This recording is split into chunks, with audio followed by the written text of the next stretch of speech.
Hello dear gents, एक बार फिर से अपने PYQ सीरीज में 23 सितंबर 2024 का जो फर्स्ट शिफ्ट का पेपर है उसके सॉल्यूशन के साथ उपस्थित हूँ। उम्मीद करता हूँ आप लोग ठीक हो, मस्त हो, खुश हो, बिंदास हो, स्वस्थ हो, पढ़ाई भी आपकी अच्छी चल रही होगी। तो कारवां को करें भाई शुरू। एक नंबर क्वेश्चन पे लेके चलता हूँ आपको, ध्यान दीजिएगा, आपको खूब मजा आएगा, पढ़ के आनंद आएगा। ठीक है, चलो मैं आपको एक नंबर क्वेश्चन पे लेके चलता हूँ भाई।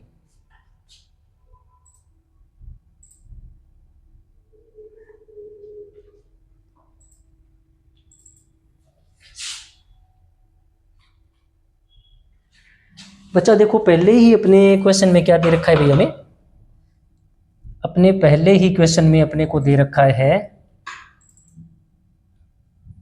फर्स्ट क्वेश्चन में अपने को बच्चा दे रखा है इसने, parts of a sentence are given below in jumbled order. पहले ही सेंटेंस में क्या दे रखा है, पैरा जंबल दे दिया भाई, है ना, और हमें इसका सीक्वेंस बनाना है। ठीक है, तो सबसे पहले अपने यहाँ पर दे रखा है एटीट्यूड इज, और टेंडेंसी और वाला तो शुरुआत में आएगा नहीं। A broad based behaviour, noun आ गई कोई, विच वाला भी शुरुआत में नहीं आएगा, और ए हाइपोथेटिकल पोस्टुलेट, है ना, ये भी एक नाउन है, ये भी नाउन है, और ये भी एक नाउन है, और ये नाउन भी है और साथ में वर्ब भी है। तो क्यों ना इसी से शुरू कर दें, इसी नाउन को तो अपने सब्जेक्ट बना लें, और ये वर्ब इसने साथ में दे ही रखी है। तो अपनी शुरू बच्चा किससे कर दें, ओ से शुरू कर दें, है ना। तो ओ से शुरू होने वाले अपने पास कितने हैं भाई, ओ से शुरू होने वाला ये नहीं है, ये नहीं है, या तो ये हो सकता है या फिर ये हो सकता है। अब अपने देखो ओ के बाद में एस लगा के देखते हैं। ठीक है, एटीट्यूड इज, अगर मैं ओ के बाद में एस पढ़ूं तो देखो attitude is a hypothetical postulate. अब इसके बाद में देखो एस,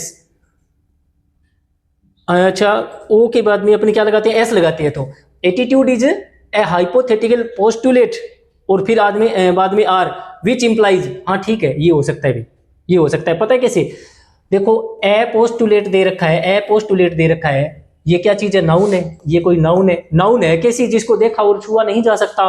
पोस्टुलेट है ना, इसको देखा छुआ थोड़ी ना जा सकता है। तो इसके लिए अपन किसका यूज कर सकते हैं, बिल्कुल इसके बाद में विच का यूज कर सकते हैं, क्योंकि विच के पहले जो नाउन आती है, विच के पहले जो नाउन आती है ना, ये कैसी होनी चाहिए भाई, वस्तु या जानवर होना चाहिए, व्यक्ति नहीं होना चाहिए। तो इसके पहले ये बिल्कुल विच वाला आ सकता है। ठीक है ना, तो क्या बन जाएगा, ओ एस आर क्यू और पी हो जाएगा। अगर ओ के बाद पी लगाते तो क्या हो जाता भाई, एटीट्यूड, ओ के बाद में अगर अपने पी लगाते तो एटीट्यूड इज, और ये तो गलत हो जाएगा। तो बच्चा अपना यही बन जाएगा O S R Q P वाला। ठीक है, चलो भाई क्वेश्चन नंबर सेकंड चेक करें। क्वेश्चन नंबर सेकंड में क्या दे रखा है, क्वेश्चन नंबर सेकंड में दे रखा है select the most appropriate meaning of the given idiom. दिए हुए इडियम का हमें सही मीनिंग बनाना है। ऑन, ऑफ एंड ऑन का मतलब होता है, ऑफ का मतलब कभी बंद, ऑन का मतलब चालू, कभी बंद कभी चालू। मतलब कोई बंदा किसी काम को कैसे करता है, ओकेजनली, कैसे करता है किसी काम को, कभी कभार, ओकेजनली। ठीक है, स्पोरेडिकली, स्पोरेडिकली, ये किससे बना हुआ शब्द है, स्पोरेडिक से। अब इसमें क्या जोड़ दिया, ए डबल एल, स्पोरेडिकली। ठीक है ना, पीरियडिकली, रुक रुक कर, पीरियडिकली, इंटरमिटेंटली, इंटरमिटेंट का मतलब भी क्या होता है, रुक रुक के किसी काम को करना, इंटरमिटेंट, रेगुलर नहीं है, रुक रुक करके, इंटरमिटेंटली, इंटरमिटेंटली।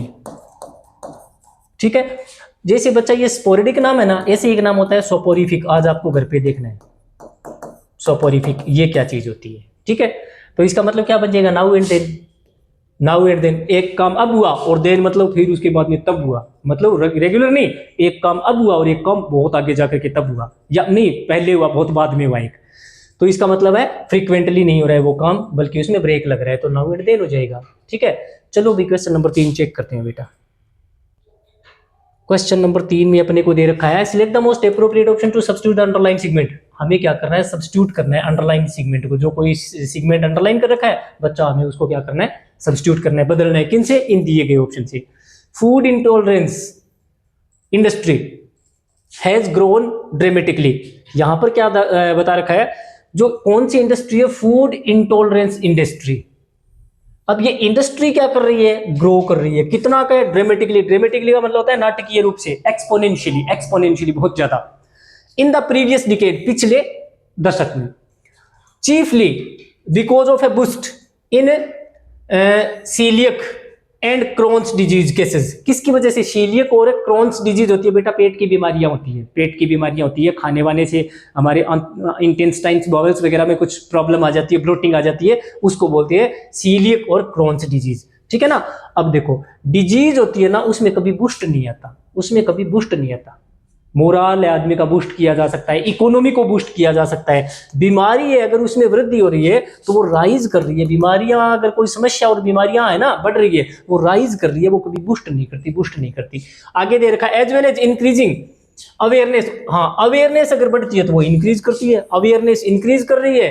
अच्छा, इंडस्ट्री है वो ग्रो कर रही है। तो इसी प्रकार देखो क्या चीज है, ये बीमारी है ना बेटा, बीमारी है वो कभी बूस्ट नहीं करती है, बीमारी राइज करती है। अगर बीमारी बढ़ रही है तो वो राइज कर रही है, तो इसलिए इसमें ये बूस्ट वाला गलत हो जाएगा। तो देखो अपने कौन सा हो जाएगा, ये रहा राइज, ये देखो राइज दे रखा, ठीक है ना, यही हमारा आंसर हो जाएगा। ओइंग टू, ये देखो ओइंग के साथ में टू दे रखा, ओइंग टू एक शब्द होता है ओइंग टू, ठीक है ना, एक होता है ड्यू टू, ड्यू टू। इन दोनों का मतलब होता है के कारण, इनका मतलब होता है के कारण, बिकॉज ऑफ मतलब के कारण, ठीक है, ये हो जाएगा। तो क्या हो जाएगा, चीफली नहीं बेटा, प्राइमरीली मुख्य रूप से। ओइंग टू कारण क्या है, राइज आ रहा है, किसमें राइज आ रहा है, इन दो बीमारियों में राइज आ रहा है, ठीक है, ये हो जाएगा भाई अपना। चलो देखते हैं, बॉइल डाउन करना किसको बोलते हैं। बॉइल डाउन का मतलब होता है कम हो जाना किसी चीज का। अगर आप पानी को लगातार बॉइल करते हो तो उसकी मात्रा बढ़ जाएगी या कम हो जाएगी, तो बॉइल डाउन हो जाता है। बॉइल डाउन का मतलब किसी चीज की मात्रा रिड्यूस कर जाना, कम हो जाना, ठीक है। अच्छा चलो भैया आगे देख लिए, क्वेश्चन नंबर 4 में क्या दे रखा है। क्वेश्चन नंबर 4 में दे रखा है, select the option that expresses the given sentence in passive voice. बच्चा दिया हुआ सेंटेंस एक्टिव वॉइस में है, हमें बनाना है पैसिव वॉइस। क्या दे रखा है, हैव प्लस वर्ब के थर्ड फॉर्म दे रखा है। आपको पता है अगर हैव एड के साथ हैव एड के साथ थर्ड फॉर्म दे रखी हो, थर्ड फॉर्म ही मिलती है हैव एड के साथ में वर्ब की, है ना। तो अगर थर्ड फॉर्म दे रखी है और पैसिव बनाना है तो हैव एड के साथ में बीन का यूज कर दो, ठीक है ना। अच्छा, एन अपार्टमेंट है ये पहले आ जाएगा और आई है ये बाद में आ जाएगा। तो एन अपार्टमेंट सिंगुलर है प्लूरल है, सिंगुलर है, तो अब आपको हैव को किस में चेंज करना पड़ेगा, हैज में चेंज करना पड़ेगा। तो जिसमें हैज बीन बुक्ड दे रखा है वो ये हमारा आंसर हो जाएगा। ये देखो हैज बीन बुक्ड हो जाएगा, अपार्टमेंट पहले आ गया और बाई में है ये बाद में आ गया। तो बच्चा ये 3 नंबर वाला हमारा आंसर हो जाएगा। चलो भी क्वेश्चन नंबर 5 चेक करें बेटा। क्वेश्चन नंबर 5 में देखिए, select the most appropriate synonym of the word in bold. कोई शब्द है उसको बोल्ड कर रखा है और हमें उसका बताना है सिनोनिम। तो दे रखा है the city is immense coal fires, city शहर, इमेंस का मतलब बहुत ज्यादा, इमेंस का मतलब बहुत ज्यादा, ठीक है। कोल मतलब कोयला और फायर्स किसको बोलती है, जहां से सामान को उतारते, किसी व्हीकल में उतारते और चढ़ाते हैं ना, उस जगह को बोलते हैं पायर्स बोलते हैं, ठीक है ना। स्ट्रक्चर इसको बोल सकते हैं, स्ट्रक्चर, या जिसको प्लेटफॉर्म भी कह सकते हैं, ठीक है ना। जहां से क्या होता है, वेयर पैसेंजर्स, या सामान भी हो सकता है, आर पैसेंजर्स है तो आर और गुड्स है तो इज, या तो टेकन ऑफ या टेकन ऑन, ठीक है ना। टेक ऑफ का मतलब उतारना और टेक ऑन, टेक डाउन भी कह सकते हो। टेक ऑफ और टेक ऑन का मतलब है सामान को उतारना या लादना। किससे, मोस्टली बेटा ये शिप के लिए यूज होता है, शिप के लिए, ठीक है ना। और स्पीयर्स के लिए, आप पायर्स के लिए किसका यूज कर सकते हो, पायर्स नाम है इसके लिए यूज कर सकते हो की, QUAY की। और इसको डॉक भी कह सकते हो, इसको आप डॉक भी कह सकते हो, ठीक है ना, जहां से जलयानों में सामान उतारा और लादा जाता है। तो इमेंस का मतलब हो गया बहुत ज्यादा। इमेंस का मतलब क्या चीज है, बहुत ज्यादा। तो बहुत ज्यादा का हमें बताना है सिनोनिम। बहुत ज्यादा का सिनोनिम क्या हो जाएगा, यूज का मतलब बहुत ज्यादा, वास्ट, ठीक है, कोलोसल, ठीक है, जाइगेंटिक, ठीक है। और इसको बोल सकते हैं अपने मेमोथ भी बोल सकते हैं, बिल्कुल मेमोथ, ठीक है ना। और अपन बोल सकते हैं मॉन्स्ट्रस, राक्षस जैसा। राक्षस कैसे देखते कैसा होता है, राक्षस बहुत बड़ा, तो मॉन्स्ट्रस भी इसको बोल सकते हैं, मॉन्स्ट्रस। तो यही हमारा आंसर हो जाएगा, ठीक है ना। सेट किसको बोलते हैं, सेट का मतलब किसी चीज को रख देना कहीं पे। सेट का मतलब किसी बुक्स वगैरह का सेट होता है, वो भी कह सकते हैं। सेट का मतलब बैकड्रॉप भी हो सकता है, बैकड्रॉप। जैसे आपने कहानी लिखी है और वो कहानी किस प्रकार की लग रही है, जैसे राजा महाराजाओं के जमाने की है, तो वो उस कहानी का सेट है, वो उस कहानी का बैकड्रॉप है, ठीक है ना। ट्रिफलिंग किसको बोलती है, अभी बिना महत्व की चीजें, जिस ऐसे मुद्दे जिनका कोई महत्व नहीं है, ठीक है ना। तो इसको बोल सकते हैं ट्राइफल्स, ट्रिवियल्स, जिसको अपन क्या बोल सकते हैं, ट्रिवियल्स भी बोल सकते हैं, ट्राइफल्स भी बोल सकते हैं। और ट्राइफलिंग तो दे ही रखा है, पेटी भी बोल सकते हैं, पेटी, ठीक है ना। कंसीडर ना करने के लायक, जिस पर कोई ज्यादा ध्यान देने की जरूरत नहीं है, तो इनकंसिडरेबल उसको बोल सकते हैं अपने इनकंसिडरेबल। कंसीडर का मतलब विचार करना, और इनकंसिडरेबल है तो यह विचार नहीं है, जिस पर गौर करने की जरूरत नहीं है क्योंकि मामला इतना छोटा है, ठीक है ना। डाइमिनिटिव, डाइमिनिटिव का मतलब होता है छोटा, मच स्मॉलर बहुत ज्यादा छोटा, मच स्मॉलर बहुत ज्यादा छोटा। मच क्यों लगा रहा हूं यहाँ पर, वेरी क्यों नहीं लगाया, क्योंकि स्मॉलर डिग्री कंपैरेटिव है, कंपैरेटिव डिग्री के साथ कभी वेरी आता ही नहीं, मच आता है। मच स्मॉलर देन यूजुअल, जितना सामान्य रूप से होना चाहिए उससे भी कम या छोटी चीजें, तो इसको क्या बोल सकते हैं, माइन्यूट। माइन्यूट का मतलब होता है बारीक या छोटा, लिटिल, ठीक है। मिनिएचर, मिनिएचर, ठीक है। और छोटे को अपन क्या बोल सकते हैं, टाइनी। टाइनी का मतलब भी बहुत छोटा, टाइनी, ठीक है। तो बेटा आंसर तो हमारा हो ही चुका है ऑलरेडी यूज। चलो भाई क्वेश्चन नंबर 6 चेक करें। क्वेश्चन नंबर 6 में क्या दे रखा है भाई, select option that can be used one word substitute. One word substitute का यूज करना है किसके लिए, for the given group of words, जो हमें शब्दों का समूह दे रखा है। स्पीकिंग बोलना, डिसरिस्पेक्टफुली, रिस्पेक्टफुली अदर के साथ, डिसरिस्पेक्टफुली है तो अनदर के साथ, अबाउट सेक्रेड पवित्र एंड रिलीजियस थिंग्स, धार्मिक चीजों के बारे में, ईश्वर के बारे में, धर्म ग्रंथों के बारे में, इनके बारे में डिसरिस्पेक्टफुली बोलना, उसको बच्चा बोलते हैं ब्लास्फेमी। ब्लास्फेमी, ईश्वर की निंदा, इसको बोलते हैं ईश निंदा। इसकी जगह अपन किसका यूज कर सकते हैं, सैक्रिलेज, बहुत ही अच्छा शब्द है एक सैक्रिलेज, इसको अपन बोल सकते हैं सैक्रिलेज, ठीक है। ब्लास्फेमी हो गया और सैक्रिलेज हो गया भाई। अच्छा, मिस्टिक किसको बोलते हैं, मिस्टिक, मिस्टिक किसको बोलते हैं, इसके लिए एक बढ़िया सा शब्द और होता है, प्रोफेनिटी। प्रोफेनिटी ये भी बहुत यूज होता है, प्रोफेनिटी ये भी खूब यूज होता है, ठीक है। मिस्टिक किसको बोलते हैं, एक आदमी, एक पर्सन जो क्या कर रहा है, who is developing is spirit, जो अपनी आत्मा को सुधार रहा है, एंड कम्युनिकेटिंग विद गॉड, और जो लगातार ईश्वर के साथ कम्युनिकेशन करने में लगा हुआ है। किस काम में लगा हुआ है, लगातार अपनी आत्मा को तो वो क्या कर रहा है, सुधार कर रहा है आत्मा का तो, और ईश्वर के साथ लगातार कम्युनिकेशन करने में लगा हुआ है। तो रहस्यदर्शी, सूफी, दरवेश, जिसको सूफी बोल सकते हो, जिसको रहस्यवादी बोल सकते हो, जिसको दरवेश बोल सकते हो, तो ऐसा क्या हो जाएगा, मिस्टीरियस, मिस्टीरियस, ठीक है ना। अच्छा, इसको बोल सकते हैं एनिग्मेटिक, पहेली नुमा। एनिग्मा का मतलब क्या होता है, पहेली, एनिग्मा का मतलब होता है पहेली, और पहेली नुमा है तो क्या हो जाएगा, एनिग्मेटिक हो जाएगा, एनिग्मेटिक हो जाएगा, पहेली नुमा, ठीक है ना। अच्छा, इसके लिए एक प्यारा सा शब्द और होता है, मेरे दिमाग से निकल रहा है, इसको बोल सकते हैं, मिस्टीरियस हो गया, एनिग्मेटिक हो गया, एक शब्द होता है बहुत बार यूज होता है यार वो शब्द, एनक्रिप्टिक। एनक्रिप्टिक, एनक्रिप्टिक भी जिसको अपन बिल्कुल बोल सकते हैं, ठीक है ना। अच्छा, एथिस्ट कौन होता है भाई, एथिस्ट आपको मैं बता चुका हूं पहले, एथिस्ट और थिस्ट दोनों, ये और ये दोनों किससे बने हैं, थियो। थियो का मतलब होता है बेटा रिलीजन, थियो का मतलब होता है रिलीजन, और रिलीजन का संबंध किससे होता है, गॉड से होता है ना। तो आपको 4-5 शब्द लिख के छोड़ रहा हूं, ध्यान देना इन पे, थियोलॉजी, ठीक है ना, थियोलॉजिस्ट, थियोलॉजी है ना, तो थियोलॉजिस्ट लॉजिस्ट भी हो सकता है, थियोक्रेसी, थियोक्रेसी, ठीक है ना, मोनोथीज्म, मोनोथीज्म, ठीक है ना, और मोनोथीज्म की जगह मोनोथिस्ट भी हो सकता है, ठीक है ना। अच्छा, पेनथीज्म, पेनथीज्म, पेनथीज्म भी हो सकता है, और पेनथिस्ट भी हो सकता है। आज आपको ये सारे के सारे शब्द देखने हैं, ठीक है ना। तो थीस्ट, थियो, थीस्ट शब्द किससे बना हुआ है, थियो से बना हुआ, थियो का मतलब धर्म होता है, ठीक है ना, ईश्वर होता है, और आईएसटी है तो मतलब उस चीज को फॉलो करने वाला। तो किसको फॉलो करने वाला, जो आदमी ईश्वर के अस्तित्व में विश्वास करता है, one who believes in the existence of a God, जो ईश्वर के अस्तित्व में विश्वास करता है। बेटा ए लगा दूंगा तो उल्टा बन जाएगा, one who does not believe in the existence of God, जो ईश्वर के अस्तित्व में विश्वास नहीं करता, वो एथिस्ट हो जाएगा। एक तो one who believes in the existence of God, और दूसरा है one who does not believe in the existence of God, तो वो बच्चा एथिस्ट हो जाएगा, ठीक है। चलो भाई देखते हैं क्वेश्चन नंबर 7 चेक करें भाई। क्वेश्चन नंबर इसमें क्या बन जाएगा, ब्लास्फेमी बन जाएगा इसमें तो। चलो क्वेश्चन नंबर कौन सा चेक करें भाई अपने, 7, क्वेश्चन नंबर 7 चेक करें बेटा, है ना।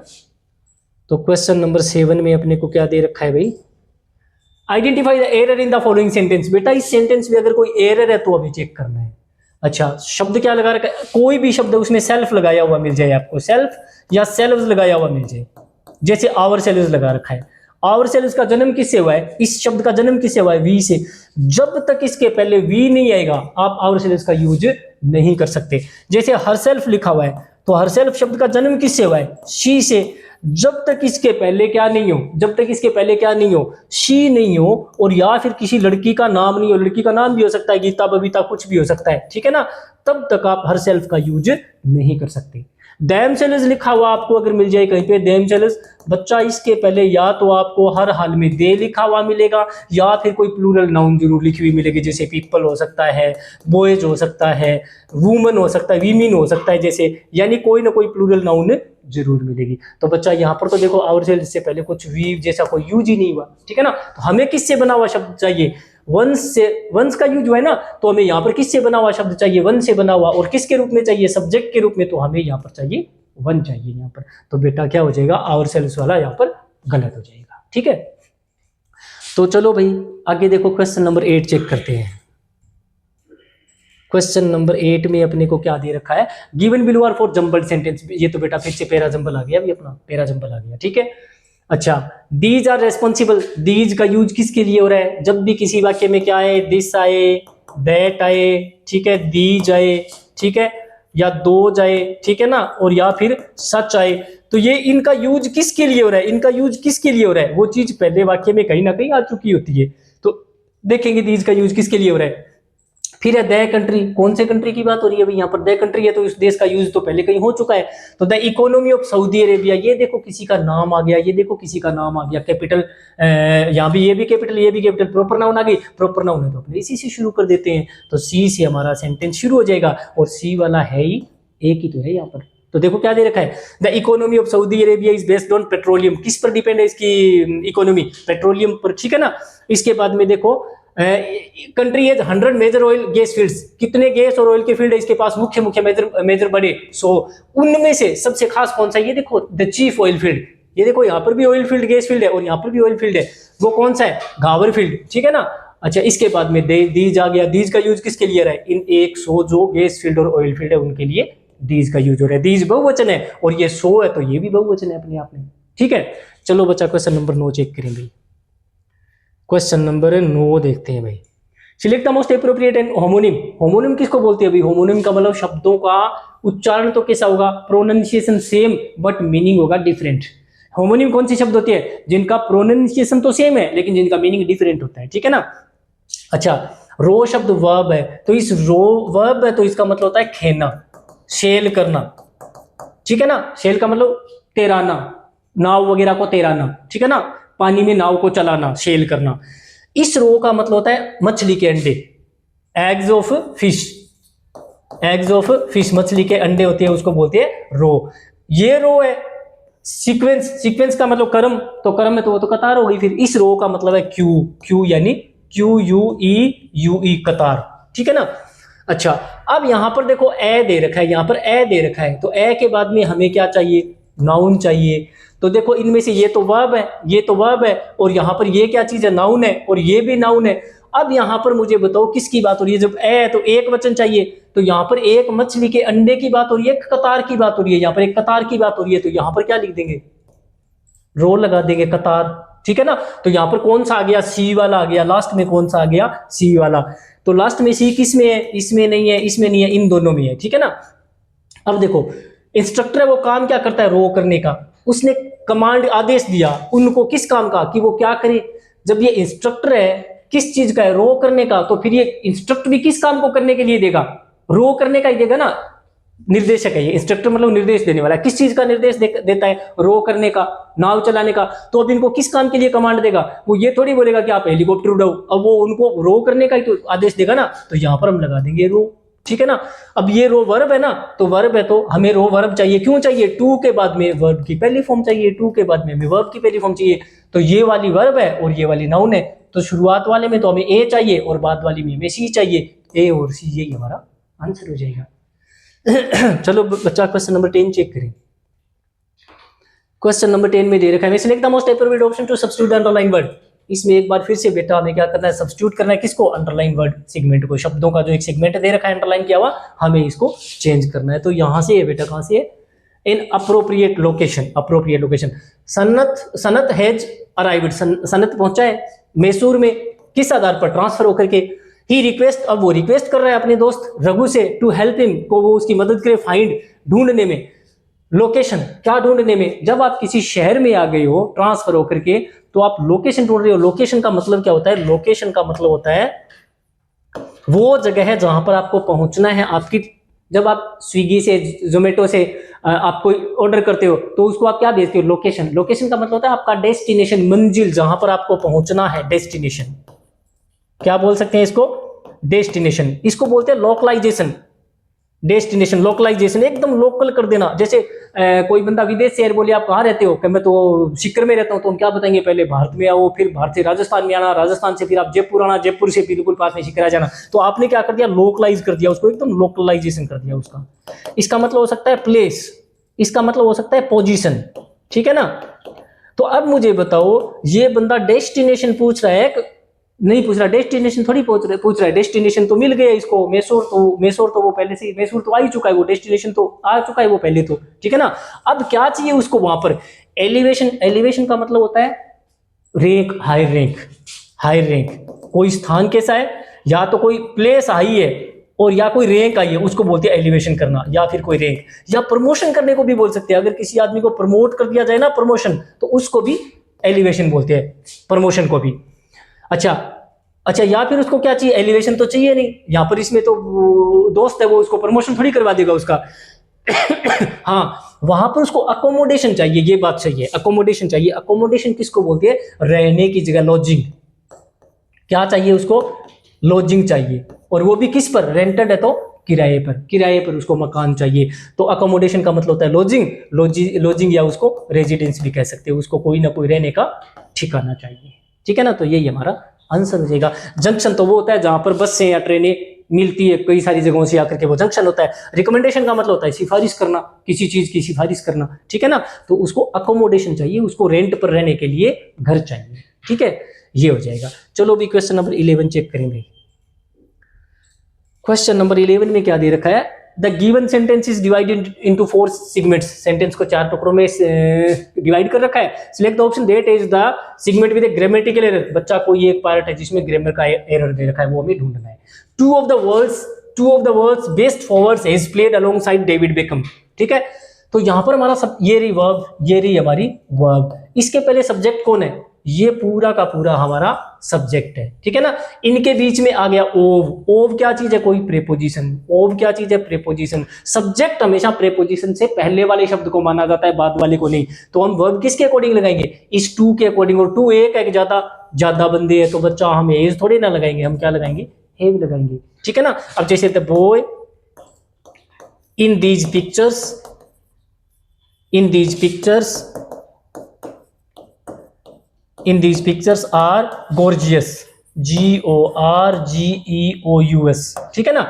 तो अब देखो, हम यहाँ पर ये पिक्चर्स के अकॉर्डिंग आर नहीं लगाएंगे, बल्कि ये देखो इन आ गया, प्रेपोजिशन आ गया। सब्जेक्ट होता है वो कभी भी प्रेपोजिशन के बाद वाला नहीं होता, सब्जेक्ट हमेशा प्रेपोजिशन से पहले वाला होता है। तो वो तो सिंगुलर है, तो बच्चा हम यहाँ पर आर थोड़ी ना लगाएंगे, हमें यहाँ पर इज का यूज करना पड़ेगा, ठीक है? चलो, तो क्या बन जाएगा? गड़बड़ किस में हुई है? इस एज वाले पार्ट में गड़बड़ हुई है, यहाँ पर है होना चाहिए था। चलो भाई क्वेश्चन नंबर 12 चेक करें बेटा। Select the most appropriate synonym of the given word. शब्द दे रखा है ब्रिटल। ब्रिटल कैसा होता है भाई? क्षणभंगुर चीजें। हार्ड तो है लेकिन इजीली ब्रेक कर सकती है। Hard but easily broken. जैसे कांच है, उसको अपन मतलब हाथ से दबा के तोड़ नहीं सकते, लेकिन अगर थोड़ा सा भी ऊंचाई से गिर जाए तो टूट जाएगा। तो हार्ड बट इजीली ब्रोकन, आसानी से टूटने वाला, उसको बोलते हैं ब्रिटल। ऐसी चीजें होती है फ्रेल, ऐसी चीजें होती है फ्रेल, ऐसी चीजें होती है डेलिकेट, नाजुक। फ्रेजाइल, इसको बोल सकते हैं फ्रेजाइल, ठीक है ना? फ्रेंजिबल, इसको बोल सकते हैं फ्रेंजिबल। इसको बोल सकते हैं फ्राइबल, इसको अपन बोल सकते हैं फ्राइबल, ठीक है ना? इसको अपन बोल सकते हैं क्रिस्पी, क्रिस्पी भी बोल सकते हो, और इसको आप क्रिस्पी भी बोल सकते हो। कुरकुरे वगैरह होते हैं वो क्रिस्पी होते तो सख्त है, लेकिन थोड़ा सा हाथ का दबाव देते टूट जाते हैं, इसलिए वो क्या होते हैं? क्रिस्पी होते हैं, ब्रिटल होते हैं वो। तो बेटा कौन सा दे बन जाएगा? ये देखो फ्रेजाइल, ये देखो फ्रेजाइल दे रखा। फर्टिव कैसे होता है? किसी काम को चोरी चोरी किया गया, चोरी चोरी चुपके से किसी काम को करना, ठीक है ना? तो इसको क्या बोल सकते हैं? ओवर्टली, कोवर्ट, इसको बोल सकते हैं कवर्ट, कवर्ट। आपको एक शब्द देखना ओवर्ट, ये भी देखना, ओवर्ट और कवर्ट, ये दोनों ही देखने हैं, ठीक है ना? अच्छा, इसको बोल सकते हैं क्लैंडस्टीन, क्लैंडस्टीन, ठीक है ना? इसको आप बोल सकते हो सरेप्टिटियस, गुप्त तरीके से किए गए काम को बोल सकते हो सरेप्टिटियस, सरेप्टिटियस, ठीक है ना। इसको कैसे याद रख लो, सर्प से क्या याद रख लो, सर्प, ठीक है ना। सर्प से सांप, जब शोर शराबा होता है तो सांप क्या कर लेता है, चुपके से खिसक लेता है वहां से, है ना। तो सेरेब्रिटी इसका मतलब होता है चोरी से किसी काम को करना, चोरी चोरी। फैटल कैसा होता है, जानलेवा। मतलब आपको किसी बंदे को कोई चोट लग जाए और उसका अंत कैसे हो, मृत्यु में अंत हो, फिर आखिरकार उसकी मौत ही हो जाए, तो वो फैटल होता है। कॉजिंग, ठीक है ना, या एंडिंग इन डेथ, आखिरकार क्या हो जाए, जिससे मृत्यु ही हो जाए, तो उसको बोलते हैं घातक। फैटल का मतलब होता है घातक। घातक चीज कैसी होती है, डेडली। क्या बोलते हैं उसको, डेडली। उसको बोल सकते हैं फैटल, तो सॉरी दे रखा है, इसको बोल सकते हैं मोर्टल, मोर्टल। इसको बोल सकते हैं लीथल, लीथल। लीथल का मतलब भी क्या होता है, घातक। इन तीनों का मतलब होता है घातक या जानलेवा, और फैटल का मतलब भी घातक और जानलेवा होता है, ठीक है। अच्छा, फ्रेजाइल हो गया। फीकल किसको बोलते हैं, जो एक जगह स्थिर नहीं रहता, जो टिक के नहीं रहता, जो बदलता रहता है। कैप्रिशियस, ये मैं कई बार लिखा चुका हूं आपको, कैप्रिशियस, ठीक है। वाइलेबल, वाइलेबल। चेंजेबल, जो बदलता रहता है, चेंजेबल, ठीक है ना। इन सभी का मतलब होता है बेटा जो बार बार बदलता रहता है। वेरिएबल, वेरी करने का मतलब भी क्या होता है, वेरी करने का मतलब भी क्या होता है, बदलता रहता है, जो बार बार वेरी करता है उसको भी। वोलेटाइल, वोलेटाइल का मतलब भी वही होता है जो बदलता रहता है, उसको वोलेटाइल बोलते हैं, ठीक है। चलो बच्चा क्वेश्चन नंबर 13 चेक करें भाई। क्वेश्चन नंबर 13 में दे रखा है select the most appropriate synonym of the given word. बच्चों हमें शब्द दे रखा है चेरिश, चेरिश। अब हमें चेरिश का क्या करना है, सिनोनिम बताना है, ठीक है ना। तो जब आप अपने मन में किसी कोई मेमोरीज है उनको चेरिश कर रहे हो, चेरिश कर रहे हो, तो वो कैसी मेमोरीज है, बहुत ही स्वीट है, आप उनसे बहुत प्यार करते हो, उन यादों से आप उनको खोना नहीं चाहते कभी, है ना। तो चेरिश का मतलब होता है बहुत आदर करना, बहुत प्यार करना, अडोर करना, अडोर करना, लव करना, ठीक है ना। अच्छा, इसके अलावा आप उसको बोल सकते हो भाई, अडोर करना, लव करना भी बोल सकते हो। नर्चर तो इसने दे ही रखा है, पहले से ही दे रखा है। ट्रेजर करना, ट्रेजर करना, ठीक है ना। ट्रेजर का मतलब है मन में बसा के रखना किसी चीज को, एक खजाने की तरह, यादों को या किसी भी चीज को। तो क्या हो जाएगा, नर्चर करना बन जाएगा इसका। नर्चर का मतलब भी क्या होता है, पालना पोषना, फोस्टर करना। क्या करना, फोस्टर करना। नोरिश करना, नोरिश करना, नोरिश करना। कल्टीवेट करना, कल्टीवेट करना, कल्टीवेट करना, ठीक है ना। अच्छा, दबा के रखना, एनकरेज करना, एनकरेज करना, एनकरेज करना, एनकरेज करना, ठीक है ना। तो इन सभी का मतलब क्या होता है बेटा, नर्चर करना, पालना पोषना, पालना पोषना, यानी किसी को केयर भी करना और उसको प्रोटेक्ट भी करना। इसका मतलब होता है टू लुक आफ्टर, देखभाल करना, एंड प्रोटेक्ट भी करना, एंड प्रोटेक्ट, प्रोटेक्ट भी करना उसको। किस चीज को, कोई बंदा भी हो सकता है और कोई चीज भी हो सकती है, ठीक है ना। नर्चर का ये मतलब होता है और ये इसके सिनोनिम हो गए, ठीक है ना। एफ्लिक्ट करने का मतलब होता है किसी आदमी को दुख पहुंचाना, कष्ट पहुंचाना, यातना देना किसी आदमी को। To cause, to suffer, to cause somebody, to cause somebody to suffer pain, किसी आदमी को कष्ट देना, दुख देना, पीड़ा देना। तो क्या बोल सकते हैं इसको, टॉर्चर करना, टॉर्चर करना, टॉर्मेंट करना, टॉर्मेंट करना, ठीक है ना। परसिक्यूट करना, किसी आदमी को परसिक्यूट करना, उत्पीड़न करना उसका, ठीक है ना। अच्छा, एक परसिक्यूट है ना, ऐसा ही एक शब्द होता है प्रोसिक्यूट। ये आपने आज खुद नहीं देखना है, प्रोसिक्यूट का मतलब क्या होता है ये आपने खुद नहीं देखना है, ठीक है। नेग्लेक्ट का मतलब आपको पता ही है, उपेक्षा करना, किसी को लुक डाउन अपॉन करना, इग्नोर करना, किसी को इग्नोर करना, लुक डाउन अपॉन करना, नजरअंदाज करना, लुक डाउन अपॉन करना किसी को, ठीक है। तो आंसर तो बच्चा हमारा आ चुका है, चेरिश का नर्चर, ठीक है।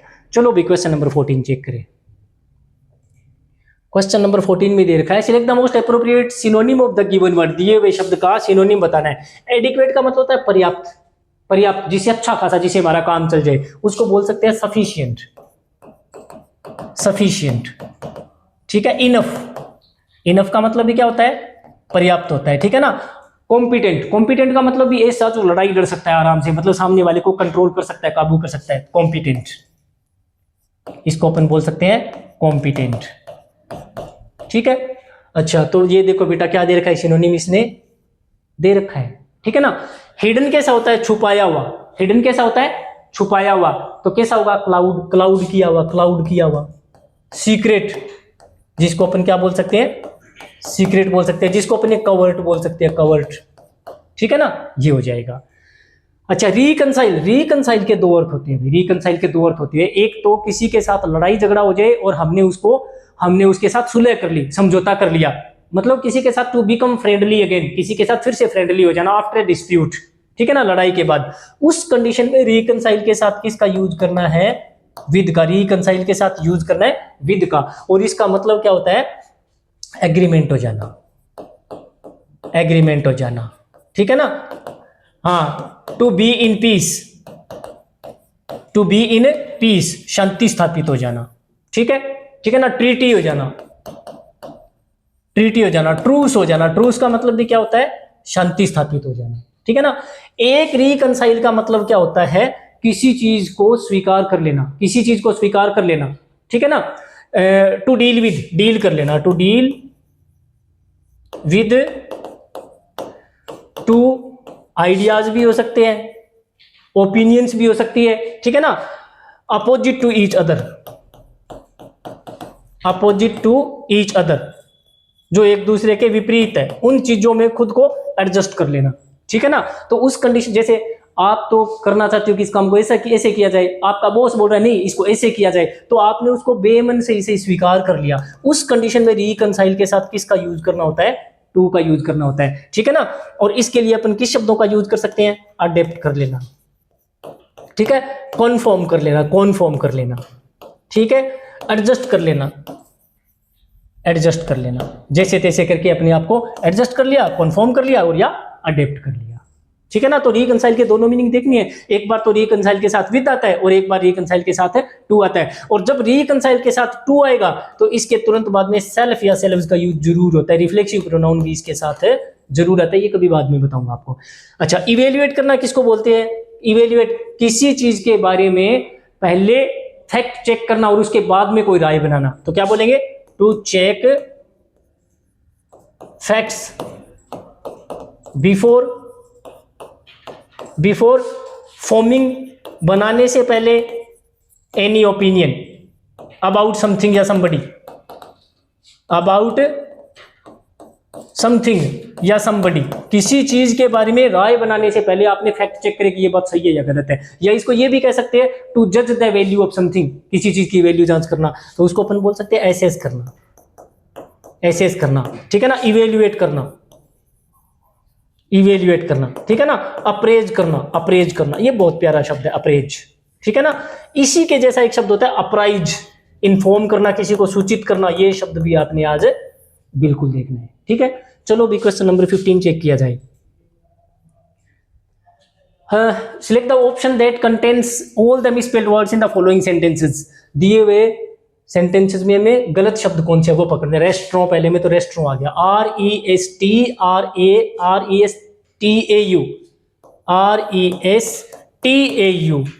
RESTRANT, रेस्ट्रॉ, तो इसकी स्पेलिंग गलत होगी, रेस्ट्रॉ की गलत होगी। बिलीव, BELIEVE, बिलीव, ठीक है। The teacher asked the students to complete the assignment, ASSIGN, assignment में क्या होता है? ASSIGN, जैसे साइन में क्या होता है? SIGN, मेलाइन में क्या होता है? MALIGN, बिनाइन में क्या होता है? BENIGN। तो बेटा असाइन में भी GN होता है, मेंट जोड़ दोगे तो असाइनमेंट बन जाएगा, ठीक है। अच्छा, सी फेल्ट अटरली एम्बरेस्ड, एम्बरेस्ड में R भी डबल होता है और S भी डबल होता है, तो एम्बरेस्ड भी गलत हो गया। तो देखो क्या क्या गलत है। रेस्ट्रो, जिसमें ये चारों दे रखे हैं, रेस्ट्रो दे रखा है, बिलीव भी दे रखा है, असाइनमेंट भी दे रखा है और एम्बरेस्ड भी दे रखा है, यही हमारा आंसर हो जाएगा। चलो भी क्वेश्चन नंबर 16 चेक किया जाए। क्वेश्चन नंबर 16 में अपने को दे रखा है select the most appropriate meaning of the given idiom. Idiom दे रखी है एट लो एब, एक शब्द होता है एब एंड फ्लो, एब एंड फ्लो। बेटा समुद्र में ज्वार भाटा आता है ना, उसको एब एंड फ्लो बोलती है, ज्वार भाटा।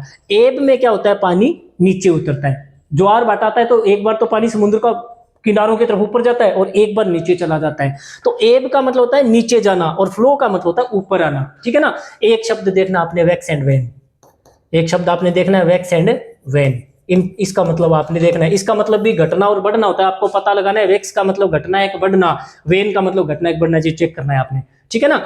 तो जब एब का मतलब होता है नीचे आना, नीचे आना, तो बंदा कैसी कंडीशन में महसूस कर रहा है, वीक महसूस कर रहा है, डिप्रेशन में महसूस कर रहा है, दुखी महसूस कर रहा है ना।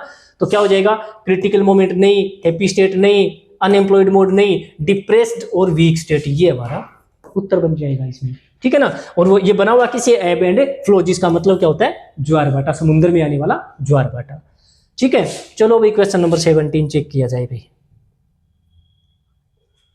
Select the option that expresses the given sentence in passive voice. चाहे एक्टिव से पैसिव बनाओ, चाहे पैसिव से एक्टिव बनाओ, सबसे जरूरी शब्द क्या है वर्ब को चेक करना है। तो वर्ब क्या दे रखी है बच्चा, डिलीवर्ड। डिलीवर्ड क्या चीज है, वर्ब की सेकंड फॉर्म, सेकंड फॉर्म दे रखी है तो was verb plus third form लगा दो। स्पीच पहले चला जाएगा और टीनेजर है ये बाद में आ जाएगा। स्पीच कैसा है, सिंगुलर है, तो हमें वर्ब का यूज तो करना नहीं है, वोज का यूज करना है। तो वोज डिलीवर्ड जिसमें भी लिखा है वो हमारा आंसर हो जाएगा। इसमें नहीं है, इसमें नहीं है, इसमें वोज है, इसमें है, लेकिन इसमें तो बीइंग लगा रखा है, जो गलत हो जाएगा। वोज डिलीवर्ड वाला हमारा आंसर हो जाएगा। चलो भाई क्वेश्चन नंबर 18 चेक करें। Select the most appropriate option that can substitute the underline segment. हमें क्या करना है, सब्स्टिट्यूट करना है अंडरलाइन सेगमेंट। कोई भी अंडरलाइन किया हुआ सेगमेंट है, हमें उसको सब्स्टिट्यूट करना है, बदलना है, ठीक है। सब्जेक्ट कौन है, दिस बुक, ठीक है ना। इसके बाद में देखो, giving us much information about our freedom fighters who, वाक्य के बीच में क्या आ गया, WH वर्ड आ गया, वाक्य के बीच में WH वर्ड आ गया। दैट भी हो सकता था यहाँ पर, ठीक है ना। अच्छा ठीक है ना। अच्छा, और कोई भी एंड बट और भी कंजंक्शन हो सकते थे। तो ये शब्द किसका काम करते हैं बच्चे लोग, कंजंक्शन का। कंजंक्शन के पहले इधर भी एक क्लोज होना चाहिए और इधर भी एक क्लोज होना चाहिए। अब क्लोज बनने के लिए क्या चाहिए, सब्जेक्ट भी चाहिए और वर्ब भी चाहिए। सब्जेक्ट नहीं है तो कम से कम वर्ब तो होनी ही चाहिए। वर्ब के बिना तो क्लोज और सेंटेंस बनना इम्पॉसिबल, बन ही नहीं सकते, है ना। तो अब इसके पहले हमें चाहिए वर्ब चाहिए। अब आप बोलोगे सर जी गिविंग तो वर्ब है ना, लेकिन नहीं बच्चा। अगर वर्ब की थर्ड फॉर्म और वर्ब की पहली फॉर्म में ING दे रखा है और इसके पहले क्या नहीं दे रखी है, हेल्पिंग वर्ब नहीं दे रखी, तो बच्चा ये शब्द दिखने में तो वर्ब लग सकता है लेकिन वर्ब होता नहीं है। तो यहाँ पर ये वर्ब नहीं है। तो इसको वर्ब कैसे बनाए, वर्ब कैसे बनाए, दिस बुक है, इसके साथ गिव है, ये तो आ नहीं सकता पहली फॉर्म। तो जब सब्जेक्ट सिंगुलर है तो वर्ब भी सिंगुलर होनी चाहिए। वर्ब सिंगुलर कब बनेगी, जब इसमें s जोड़ा जाएगा तब बनेगी, ठीक है ना। ये गिव वाला भी गलत हो गया। गिव्स वाले दो है, ये रहा और ये रहा, ये दोनों आ सकते हैं। लेकिन दिक्कत क्या है, इनफॉर्मेशन है वो अनकाउंटेबल नाउन है, इनफॉर्मेशन है वो अनकाउंटेबल मानी जाती है इंग्लिश में। और अनकाउंटेबल के साथ कभी मेनी का यूज नहीं होता, अनकाउंटेबल के साथ मच का यूज होता है। तो यही हमारा आंसर हो जाएगा। अच्छा, नाउन में अगर s जोड़ोगे, नाउन में s या es जोड़ोगे तो प्लूरल बन जाती है, ठीक है ना। अगर वर्ब में s या es जोड़ोगे तो क्या बन जाती है बच्चा, वो सिंगुलर बन जाती है। ये थोड़ा सा डिफरेंस रहता है दोनों में, ठीक है। तो ये गिव्स वाला हमारा आंसर हो जाएगा। दिस बुक सब्जेक्ट हो गया, गिव्स है वो हमारी वर्ब हो जाएगी। दिस बुक सिंगुलर है और आगे गिव्स है, ये भी सिंगुलर हो जाएगा, ठीक है। चलो भी क्वेश्चन नंबर 19 चेक करें। दे रखा है select the correctly spelled word, fill in the blank. हमें सही स्पेलिंग वाला शब्द उठाना है। माय मदर सेड, मेरी माँ ने बोला, दैट एवरी रिलेशनशिप की, हर रिश्ते को must be have some amount of, हर रिश्ते में कुछ ना कुछ मात्रा होनी चाहिए। किस चीज की, फ्लेक्सिबिलिटी, लचीलापन, फ्लेक्सिबल, ये नाम हो गया फ्लेक्सिबल। अब इसमें जोड़ना है अपने ITY, फ्लेक्सिबल, ई हट जाएगा यहाँ से, ITY बन जाएगा लचीलापन, ठीक है ना। रिजिलियंस एक तरह से जिसको बोल सकते हैं रिजिलियंस, तो फ्लेक्सिबिलिटी बेटा ये बन जाएगा हमारा फ्लेक्सिबिलिटी। फ्लेक्सिबिलिटी मतलब लचीलापन, ठीक है ना। यानी अड़ने, हर रिश्ते में अड़ना नहीं चाहिए वरना तो वो रिश्ते ही टूट जाएंगे फिर, ठीक है। चलो क्वेश्चन नंबर 20 चेक करेंगे। क्वेश्चन नंबर 20 में क्या दे रखा है, select the most appropriate antonym of the given word. Material, material चीजें कैसी होती है, फिजिकल, जिनको देखा छुआ जा सकता है, जो हार्ड होती है। जैसे हार्डवेयर और सॉफ्टवेयर होते हैं ना कंप्यूटर में, तो हार्डवेयर में जितनी भी चीजें है वो मटेरियल है। इस मतलब हार्डवेयर, उसको हार्डवेयर क्यों बोलते हैं, क्योंकि वो ऐसी चीजें हैं जिनका कोई आकार है, जिनको छुआ जा सकता है, जिसको एक स्थान से दूसरे स्थान पर रखा जा सकता है उठा करके, ठीक है ना। तो उसको बोलते हैं फिजिकल, उसको बोल सकते हैं फिजिकल, ठीक है ना। कंक्रीट, कंक्रीट का मतलब ही क्या होती है, ऐसी चीजें जिन, ठोस, ठोस जिनका कोई ना कोई आकार होता है। सॉलिड, जिनका कोई ना कोई आकार होता है, ठीक है ना। अच्छा, बताना है हमें इसका उल्टा, तो उल्टा क्या हो जाएगा, एब्स्ट्रैक्ट हो जाएगा। एब्स्ट्रैक्ट चीजें कैसी होती है, सिर्फ उनके बारे में सोचा जा सकता है, उनका कोई रूप नहीं हो सकता। जैसे इस आदमी को बड़ा ज्ञान है, इस बंदे को बड़ा नॉलेज है, अब नॉलेज को छू सकते हो नहीं, महसूस कर सकते हो, है ना। तो ये कैसा हो जाएगा, एब्स्ट्रैक्ट चीजें कैसी होती है, नॉट फिजिकल, नॉट फिजिकल, भौतिक नहीं होती, भौतिक नहीं होती ये चीजें, just as an idea, just as an idea, ये सिर्फ एक आइडिया के रूप में हो सकती है। ऐसी चीजें कैसी हो सकती है? ऐसी चीजें हो सकती है नोशनल, सिर्फ जिनके बारे में एक धारणा बनाई जा सकती है, सोचा जा सकता है, नोशनल। ठीक है, इसको बोल सकते हैं अपने, और बोल सकते हैं भाई सिर्फ थ्योरी में थ्योरी बनाई जा सकती है, प्रैक्टिकल उसको शो नहीं किया जा सकता, तो थ्योरेटिकल बोल सकती है, थ्योरेटिकल। जिसको अपन बोल सकते हैं कॉन्सेप्चुअल, उनके बारे में सिर्फ कॉन्सेप्ट है, सोचा जा सकता है उनके बारे में, ठीक है ना, रियल में वैसा दिखाया नहीं जा सकता उनको। ठीक है, ये हो जाएगा भाई। एब्स्ट्रैक्ट तो आ ही गया उधर, एब्स्ट्रैक्ट का मतलब यही होता है, नोशनल हो गया, थ्योरेटिकल हो गया, कॉन्सेप्चुअल हो गया। ठीक है, कंक्रीट, कंक्रीट तो ये हो गया भाई, इसका हो गया। मटेरियल और कंक्रीट तो दोनों सेम ही होती है। कंक्रीट मैंने इसमें लिखा है क्या? हाँ लिख रखा है ना, कंक्रीट लिख रखा है। अच्छा, टेम्परेरी चीजें कैसी होती है भाई? लॉन्ग लास्टिंग या lasting for a short period of time? Lasting for a short period of time. जो चीजें लास्ट करती है, चलती है for a short period of time, थोड़े समय के लिए, शॉर्ट पीरियड ऑफ टाइम। ठीक है ना, ऐसी चीजें बेटा कैसी हो सकती है? Transitory, transitory. ठीक है, ऐसी चीजें हो सकती है ब्रिटल। ठीक है ना। अच्छा, ऐसी चीजें हो सकती है भाई, ट्रांजिटरी के जैसा एक प्यारा सा शब्द और होता है, ट्रांजिटरी की तरह जैसा ही शब्द और हो सकता है, ट्रांजिटरी है। और ब्रिटल हो गया फ्रेजाइल, जिसको अपन क्या बोल सकते हैं? फ्रेजाइल। अब जो मैं प्यारा सा शब्द बोल रहा था वो मेरी याद आ गया भाई, वो शब्द होता है एफिमेरल। एफिमेरल, एफिमेरल मतलब क्षणभंगुर। जैसे कुछ पौधे होते हैं ना, सुबह उगते हैं और शाम, उनकी जिंदगी 10 घंटे 12 24 घंटे के एक दिन में खत्म भी हो जाती है, वो होती है एफिमेरल। ठीक है ना, ये हो जाएगा बेटा। तो आंसर तो हमारा बन चुका है ऑलरेडी, एब्स्ट्रैक्ट। ठीक है, चलो भी क्वेश्चन नंबर 21 चेक करें बेटा। हाँ भाई, इसके पीछे रह गया सच्ची एक चीज, चीप। चीप कैसा होता है? चीप किसको बोलते हैं? सस्ता। चीप चीजें कैसी होती है भाई? सस्ती। सस्ती, सस्ते को क्या बोलेंगे? इसका उल्टा होता तब तो एक्सपेंसिव हो जाता, तब तो उल्टा होता तब तो वो एक्सपेंसिव हो जाता। और इसके लिए एक बढ़िया सा शब्द दे रहा हूं, डियरली। Dearly, costly.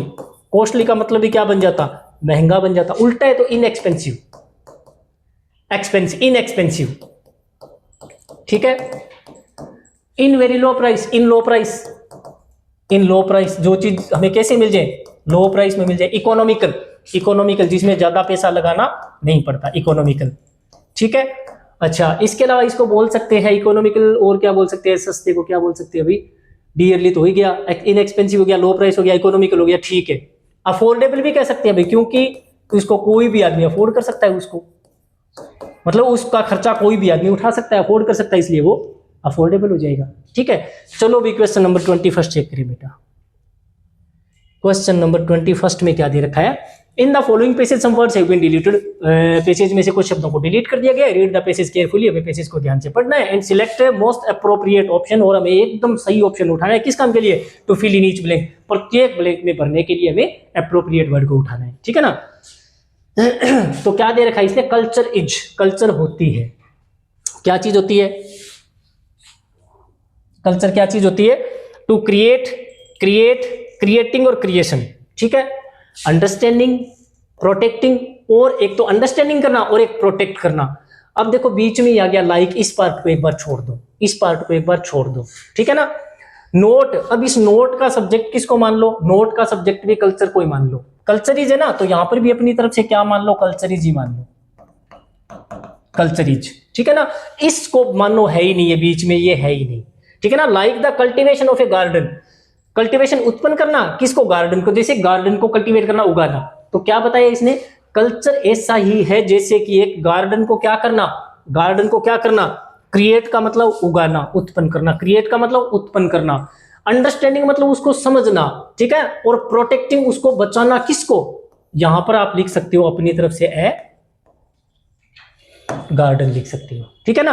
अच्छा, आगे देखो, कल्चर इज नोट, कल्चर का मतलब ये नहीं है द डिस्ट्रक्शन, विनाश करना, और इरेडिकेशन, नष्ट कर देना, इरेडिकेट, नष्ट कर देना। किसको?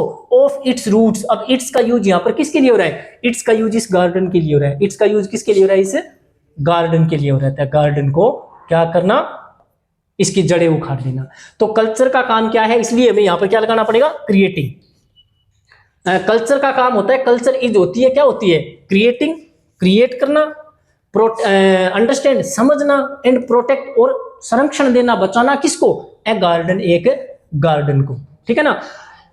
अब नोट के पहले क्या है, कल्चर इज। अब नोट के पहले कोई सब्जेक्ट और वर्ब नहीं है तो मैं उसी को मान लेता हूँ कल्चर इज को। तो कल्चर इज नोट, कल्चर का मतलब ये नहीं होता है द डिस्ट्रक्शन और इरेडिकेशन, नष्ट कर देना, ऑफ इट्स रूट्स, इट्स मतलब गार्डन। कल्चर का मतलब ये नहीं है कि आप उस बगीचे की जड़ें ही खत्म कर दो। कल्चर का मतलब है एक तरह से एक गार्डन उगाना, नष्ट करना नहीं, गार्डन उगाना। और गार्डन को उगाओगे तो आपको क्या करना पड़ेगा, उसको क्रिएट भी करना पड़ेगा, उसको अंडरस्टैंड भी करना पड़ेगा और उसको प्रोटेक्ट भी करना पड़ेगा। ठीक है, चलो भाई अगला क्वेश्चन चेक करते हैं क्या दे रखा है। अगले क्वेश्चन में अपने को दे रखा है understanding the roots, understanding the roots and seeds. सबसे पहला काम है तो आप समझो किसको, जड़ों को और बीज को, किसका, उस गार्डन का। दूसरा, टेकिंग मच केयर, बहुत सारा ध्यान रखना, एंड प्रोवाइडिंग इंस्ट्रक्टेड नॉरिशमेंट, और उसको नॉरिशमेंट भी देना है, उसका पोषण भी करना है। प्रोवाइड मतलब प्रदान करना है, नॉरिशमेंट उसको पोषण भी देना है। ठीक है ना। अब ये एक ही काम है, दो हो गए, दो काम हो गए। एक तो understanding the roots and seed, एक तो इसके बीज और रूट को अंडरस्टैंड करना। दूसरा काम टेकिंग केयर, ध्यान रखना है। ठीक है, तीसरा काम क्या है, प्रोवाइड करना है इंस्ट्रक्टेड नॉरिशमेंट, और इसको प्रोवाइड करना है नॉरिशमेंट, ये भी देना है। तो एक काम हो गए कि एक से ज्यादा हो गए, तीन हो गए, सब्जेक्ट बन गए अपने पास तीन। एक सब्जेक्ट तो ये रहा, understanding the roots and seeds. दूसरा काम हो गया टेकिंग केयर, ध्यान रखना। तीसरा काम क्या है, प्रोवाइडिंग नॉरिशमेंट। तो सब्जेक्ट एक हो गया, दो हो गए, तीन हो गए, तीन सब्जेक्ट हो गए। और तीन सब्जेक्ट है तो मतलब प्लूरल हो गए। प्लूरल है तो मुझे क्या लगाना पड़ेगा, आर लगाना पड़ेगा। वो और वर्ब क्यों नहीं लगा सकता, मैं किसी पास्ट की घटना का वर्णन थोड़ी ना कर रहा हूं। मैं यहां पर क्या बता रहा हूं आपको, मैं इसमें क्या बताया गया है आपको, कोई फैक्ट बताया जा रहा है। और फैक्ट बताया जाता है वो हमेशा प्रेजेंट टेंस में बताया जाता है। अगर कोई राजा महाराजों की कहानी होती तो पास्ट में बताई जाती, और इसमें देख लो पूरा का पूरा प्रेजेंट में ही है। हर कहीं पर प्रेजेंट में, आप देख लो, इज दे रखा है तो प्रेजेंट है, इज दे रखा है तो प्रेजेंट है। ठीक है ना, कहीं पर भी देख लो आपको ये प्रेजेंट में ही मिलेगा आपको पूरा का पूरा। ठीक है ना, ये देखो इज दे रखा तो ये प्रेजेंट में ही तो है। ठीक है ना, ये हो जाएगा। अब आपको मैं यहां पर एक छोटी सी चीज बताना चाहूंगा, जो आईएनजी शब्द होता है ना, आईएनजी शब्द होता है, ये आईएनजी लगा शब्द है, ये बिल्कुल सब्जेक्ट हो सकता है। जैसे सिंगिंग सॉन्ग्स, सिंगिंग सॉन्ग्स, ठीक है ना, singing songs is my hobby, my hobby.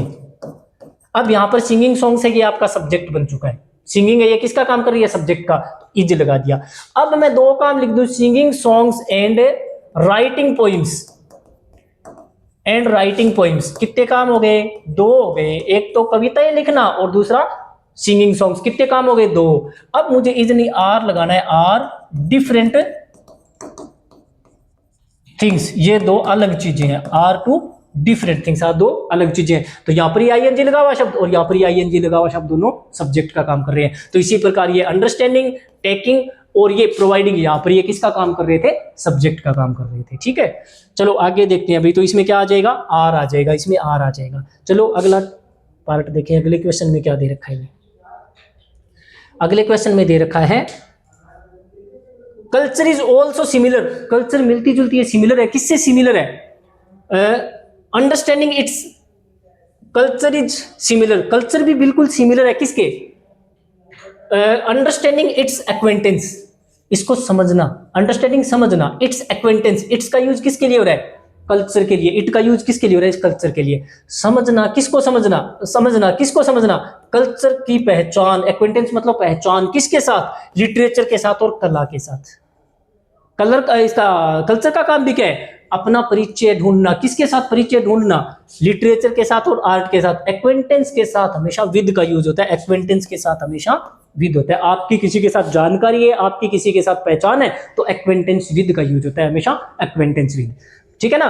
तो इसने बोल रखा है, इसने बोल रखा है भाई कि अंडरस्टैंडिंग इट्स एक्वेंटेंस, समझना, संस्कृति को समझना, अपनी पहचान किसके साथ, लिटरेचर के साथ और आर्ट के साथ। एंड केयरफुल प्रोटेक्शन, और बड़ी ध्यान के साथ बचाना भी है। आर रिक्वायर्ड, ये चीजें बहुत जरूरी है। बचाना भी है किसको, लिटरेचर और आर्ट को बचाना भी है। ठीक है ना। Culture is the way of life of a particular society. Culture क्या चीज है, एक पर्टिकुलर सोसाइटी के जीने का तरीका। एक पर्टिकुलर कोई भी सोसाइटी किस प्रकार जीती है, ये किस पर डिपेंड, ये कौन बताएगा, कल्चर बताएगी, वहां की कल्चर बताएगी। In which a group of people live together, कौन सा तरीका, जिस तरीके से एक समाज के लोग रहते हैं, उसके रहने के उस तरीके को ही क्या बोला जाता है, कल्चर बोला जाता है। इन वन प्लेस, किसी एक जगह पर। द सोसाइटीज कल्चर, किसी भी सोसाइटी की कल्चर इज विजिबल, दिखाई देती है। अगर हमें किसी भी कल्चर सोसाइटी का कल्चर देखना है तो वो दिखेगी उसके लिटरेचर में, उसकी आर्ट में, उसके सोशल सिस्टम में, उसकी लैंग्वेज में, उसके रिलीजन में। It is a combination. अब इट का यूज किसके लिए हो रहा है? कल्चर के लिए। इट का यूज किसके लिए हो रहा है? कल्चर के। कल्चर क्या चीज है? कॉम्बिनेशन, एक मिश्रण है। किस चीज का? ट्रेडिशंस का, कस्टम्स का, इंस्टीट्यूशंस का, फूड हैबिट्स का, मैनर्स का, मॉरल्स का, थॉट्स का, ठीक है, टेस्ट्स का, व्यूज का। व्यूज मतलब नजरिए, जितने लोग हैं उतने अलग अलग नजरिए, एंड बिलीफ्स, अलग अलग प्रकार के सिद्धांत और मत, इन सब का मिश्रण ही कल्चर होती है। यूजुअली आमतौर पर फैमिलीज, परिवार क्या करते हैं भाई? कल्चर को to the younger generation, younger मतलब छोटी पीढ़ियां। छोटी पीढ़ियां कौन सी होती है? आने वाली पीढ़ियों को क्या करती है भाई? परिवार है वो आने वाली पीढ़ियों को कल्चर क्या करते हैं? ट्रांसमिट करते हैं, ट्रांसमिटेड करते हैं, ट्रांसमिट्स करते हैं, ट्रांसमिटिंग करते हैं। या तो पास्ट टेंस तो आएगा नहीं, क्योंकि प्रेजेंट में कोई फैक्ट बताया जा रहा है तो वाक्य पूरा प्रेजेंट इंडेफिनिट में चलेगा। आईएनजी वाला भी नहीं आ सकता क्योंकि इसके पहले तो कोई हेल्पिंग वर्ब है ही नहीं, ठीक है ना। तो या तो ट्रांसमिट और या ट्रांसमिट्स, लेकिन मैं ट्रांसमिट्स नहीं लगा सकता क्योंकि फैमिलीज बहुवचन है, बहुवचन है, तो मुझे वर्ब में एस का यूज नहीं करना, मुझे क्या लगाना पड़ेगा? ट्रांसमिट लगाना पड़ेगा। परिवार है वो ट्रांसमिट करते हैं। ट्रांसमिट का मतलब होता है एक पीढ़ी से दूसरी पीढ़ी में आगे भेजने को क्या बोलते हैं? ट्रांसमिट करते हैं। फैमिलीज है वो कल्चर को ट्रांसमिट करते हैं यंगर जनरेशन में। अच्छा, आगे क्या दे रखा है इसने? एज, चूंकि family system is becoming week, परिवार का जो प्रणाली है वो तो कमजोर होती जा रही है, तो अब स्कूल्स और कॉलेज और university should take up this responsibility. अब कल्चर को समझाने का काम किस पर आ चुका है? स्कूल्स को, कॉलेजेस को, यूनिवर्सिटीज को जिम्मेदारी लेनी चाहिए किस चीज की? एज एजुकेशन शुड प्रमोट, कि एजुकेशन को प्रमोट करना चाहिए potential values of its culture, अपनी संस्कृति की। इसलिए शिक्षा में क्या जोड़ना चाहिए? कल्चर को भी जोड़ना चाहिए। ये भी सिखाया जाना चाहिए कि कल्चर क्या है और इसको कैसे प्रमोट करना है, कैसे इसको प्रोटेक्ट करना है। The role of universities, universities का रोल ओनली, सिर्फ to issue course completed certificate, issue जारी करना, कोर्स कंप्लीटेड सर्टिफिकेट। क्या मतलब? यूनिवर्सिटी का रोल सिर्फ इतना ही है कि वो आपको कोर्स कंप्लीट होने की सर्टिफिकेट दे दे, यहां तक उसको सीमित करना है कि यहां तक सीमित नहीं रखना? नहीं रखना, क्योंकि इनका काम अब क्या है? Promote values of culture. क्योंकि अब इनका एक काम और भी है, प्रमोट करना वैल्यू किसका? कल्चर का। तो इसको मतलब इस सर्टिफिकेट तक रिस्ट्रिक्ट नहीं करना। नहीं करने के लिए कौन सा हो जाएगा? Should not be restricted.